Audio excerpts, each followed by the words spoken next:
It's The World This Week, 7 days, 4 Paris-based correspondents, 1 hour. The World This Week in partnership with The Daily Beast. Joining us, Pierre Aski, who does the daily column on international affairs on French flagship public radio station France Inter. Thanks Which is on strike at the moment. Which is on strike. Yes. Some of the... I must say. All right, some... Okay, a strike at France Inter. We'll talk about that perhaps more. Rim Momtaz is with us as well, France correspondent for Politico. Yeah, hi. How are you? Good, Right. yeah. It's been a busy week. France 24 well represented from our Arabic language desk producer, Mohammed Salem. How are you? Sir? I'm good. I'm fine. How are you? Me too. Okay. And we always welcome visitors when they come in from out of town. Our Delhi correspondent, Mandakini Galat, is with us. Yes, escaping the pollution. Well, maybe we'll talk about it later. Yeah. All right. The World This Week on Facebook and Twitter, #World This Week. A moonless night in the Sahel, a patrol on the trail of jihadi insurgents, and 2 helicopters that collide, 13 killed, France's worst single-day casualty toll since 1983.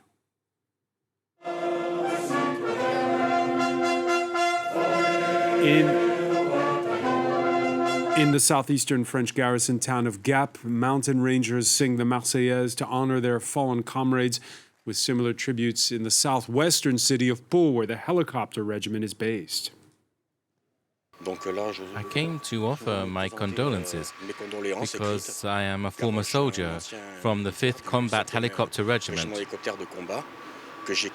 I left about 2 years ago, but unfortunately I knew some of those who died, so I'm very emotional today. We're here as a gesture to the families and their children, and for France too. For solidarity too, for fraternity, to remember the dead. They did not die for nothing. You know, it's been 2 decades, Pierre Aski, since France got rid of the of military service, of compulsory military service. And next Monday, there's going to be this national tribute at the National Army, Les Invalides. This is a reminder that there's a lot of French soldiers in very dangerous places. Yes, it's a reminder that this country has been involved in permanent war outside its borders for the past decades, whether in Afghanistan, in the Middle East, or in sub-Saharan Africa. And this toll was really huge and provoked a shock in the country. But it's also raised questions about the strategy, about the political reasons for the presence. There's been a little bit of debate very soon after the announcement of the accident, because some politicians have raised the question of whether this presence was legitimate. Too soon? Probably too soon, because there's a time for mourning and there's a time for debate if you are a political leader, I suppose. But I think it was a good question, because these wars, and particularly, as you said, since we don't have military service anymore, these are voluntary recruits, so they are voluntary to go on war situations. There's no real public debate on the strategies, on the logic, on the commitment itself. We are a strange country where Parliament doesn't vote entry into war, contrary to other countries where you need to have parliamentary approval. Is this considered a war, even? Because well, whether you name it a war or not, you know, the Algerian War was never named a war until quite recently. It was called the events of Algeria. It is a war, obviously, and particularly when you have soldiers dying. It's the largest commitment of French troops outside the country at the moment, 4,500 soldiers. It was started on a very important moment, which was this jihadi column which was racing towards Bamako, the Malian capital, in 2013. And François Hollande, the president, stopped that and helped to recapture the whole of the country, which had fallen under the jihadi troops. But today, it seems that the task is a little bit helpless, and the French army, with 4,500 soldiers, is facing a region which is as big as Europe, and that's really one of the issues that is at stake. Rim Momtaz? So what was very interesting beyond the tragedy, and it's a really big tragedy, I think, for France. 13 soldiers in one go. But what's interesting is yesterday, President Macron basically said that they're looking at completely sort of rethinking the mission in Mali. And clearly he wants much more involvement by European allies in particular. He was speaking in the company of the NATO Secretary General, Jens Stoltenberg. Exactly. And he's been egging on other European nations to... There are European soldiers present right now in Mali and in the Sahel, but they're not in active combat. So a couple, missions. About 4 or 5 European allies are part of this mission. They're largely in a support function. They're not exactly in a sort of combat position with the French. I mean, the French are obviously the ones who are in the lead. There's a very big logistical and intelligence assist from the US.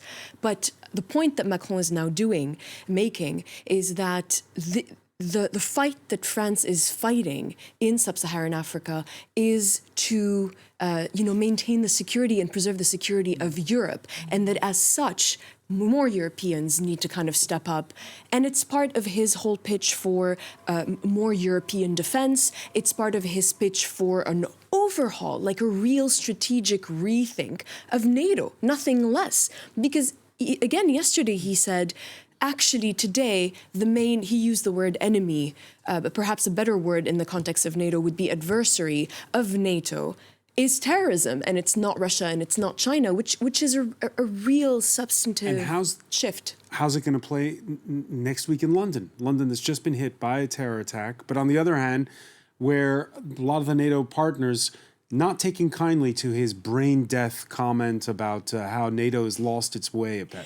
I think that summit is going to be a bonfire, honestly. Everything we're hearing is extremely critical of the French president's position. And there's one thing that is, I think, very tricky about the pitch he's making right now, which is how do you define terrorism among 29 allies who do not agree on that definition, on which groups are terrorists, especially, obviously, we're thinking about Turkey, but not just Turkey. Yeah, Turkey, whose president has said that Macron has to manage his own brain death. Yep. Yes. But it's interesting, as you point out, that the events in Mali just intruded in that growing debate about NATO strategy, European defense, and Macron is himself playing a kind of interaction between both events to show that Europe's security is at stake in the Sahel region, and that Europe should take its own fate into its own hands. So he's been, in a way, using this tragedy in a very, very special political context. But Mohammed Salem, you do have NATO, which has part of its mission, which is been combating terrorism when it comes to Syria and Iraq, obviously in Afghanistan as well. Why not the Sahel? I don't know why they are so reluctant to get involved in Sahel. I don't know, maybe because they consider it as a French zone. The influence of France there is huge, as we know. But what really struck me about this... Because there is the U.S. there. They have that drone base just outside of Niamey, the capital of Niger. Yeah. But what really struck me about this accident is that how come it happened, actually? I mean, it's really, really weird that 2 helicopters crash like that. I know that, for example, the chief of staff of the army, Lecointre, he said that it was an accident. Of course, he denied all what the Islamic State said about like shooting at the helicopters and all that. But was the weather bad? We know very little about how the circumstances of this accident and this. Well, the official explanation is that it was a moonless night. It made the mission more complicated because they're using night vision goggles. Yeah, but they're still investigating, and apparently we're going to get the results later on.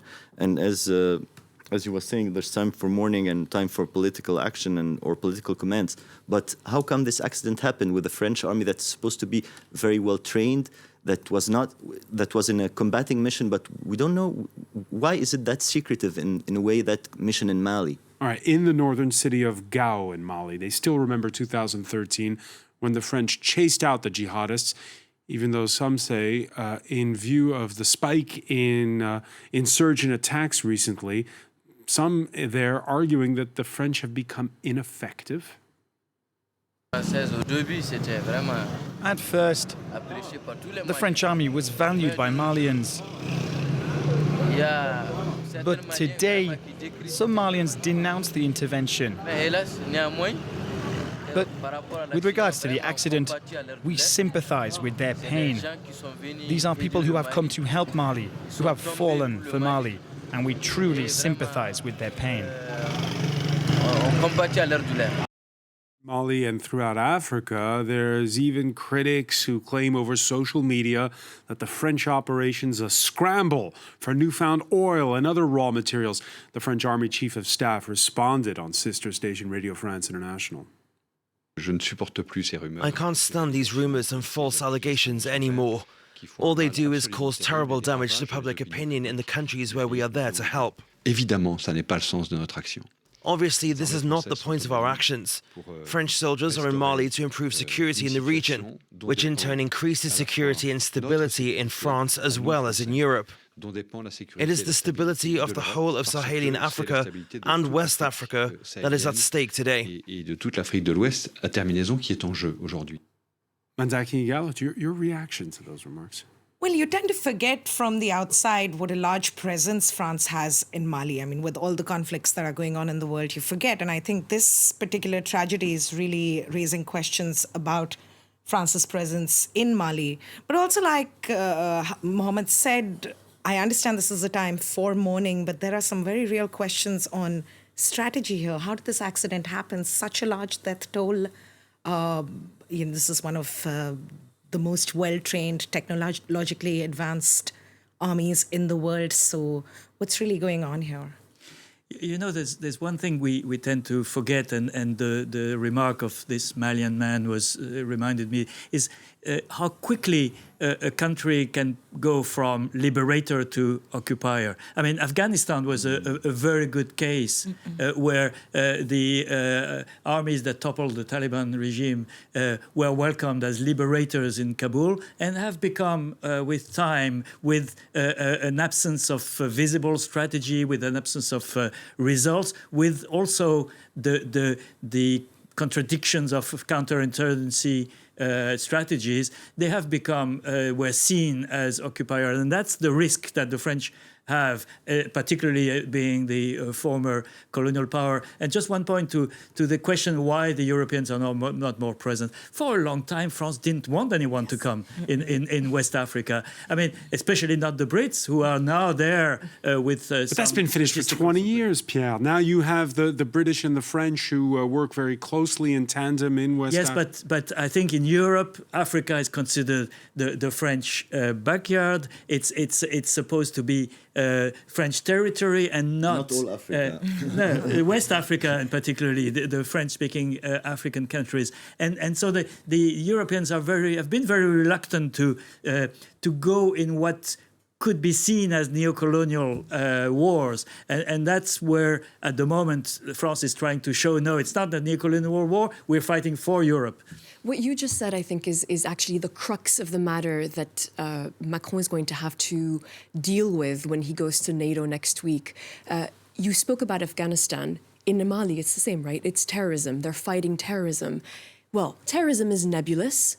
It is not an actor that you can very easily define. You can't point your finger at it. It moves among the population. It is very tricky. And as such, defining a clear-cut narrative and defining goals, the goalposts keeps shifting when you're fighting terrorism. It was easy with the caliphate because they had a territory, and it was easy to have a goal, which was to liberate that territory. Whereas when you're fighting against non-state actors in asymmetrical warfare, the goalpost keeps shifting, and so it becomes harder and harder for the local population to be like, well, why are you still here? What are you exactly trying to do? Yeah. And that's, I think, the heart of one of the difficulties of this shift that Macron is trying to do with NATO. Yeah, and with these insurgent attacks, we saw it with those 49 Malian soldiers killed at the start of the month. Insurgents who seemed to appear out of nowhere and then disappeared after that massacre. There's also been killings of civilians in Burkina Faso. We'll continue to follow, of course, this story. It was the week where the President of the United States scored points with protesters in Hong Kong. They waved American flags Thursday at a Thanksgiving rally, that's what they called it, after the president, albeit reluctantly it seems, signed a bipartisan measure by Congress that raises the specter of sanctions should Beijing crack down too hard. And there, too, that call for Europe to do more. I also want other European countries, especially Germany and EU, to stand against China, because so far I don't think they stand firm against China. They're not standing firm. By the way, Mumtaz, this Friday, there was a rally outside the British consulate in Hong Kong. You know, it's interesting. I was with Macron during his official visit to China, and this issue of Hong Kong came up, and he was timid, to put it mildly. You know, the position on Hong Kong right now is that it has to be sort of the European position, and the Europeans have been, you know, their pronouncements on it have been not very sort of forthright and clear. Perhaps only Merkel kind of went out of her way to say something when she was there. The problem, and that's where these pictures were very eloquent, is that the youth of Hong Kong thinks that Trump or maybe Europe one day will save them from China, and that's impossible, because it is part of China, and it's not, you know, nobody's going to go to war to take Hong Kong out of China. And Trump said the truth of his mind in his first tweet when the demonstration started in June. He said, "This is a domestic matter for China, and I trust my friend Xi Jinping to do what is needed." Yeah. Then he had to back down because he had a lot of pressure from Congress, including from Republicans who were outraged. But the truth of the matter is that despite this law and despite whatever the Europeans will say, nobody is going to come to the rescue of the youth in Hong Kong. Trump has also said that this law infringes on his constitutional prerogative to enforce foreign policy, sort of indicating that he might not enforce all the provisions of these sanctions. And then China's response is fairly interesting. There's a lot of rhetoric, there's a lot of bluster, but again, they don't seem very worried about it. So it does look like he had to sign this because it had, you know, near unanimous support in both the houses. And there was only one senator who didn't vote for it. Exactly. So I'm not sure whether it means very much beyond the symbolic gesture of saying, okay, I stand with Hong Kong, but I also stand with President Jinping, which is exactly what he said. We're going to have to take a quick break. We'll be right back. Stay with us. You're watching The World This Week.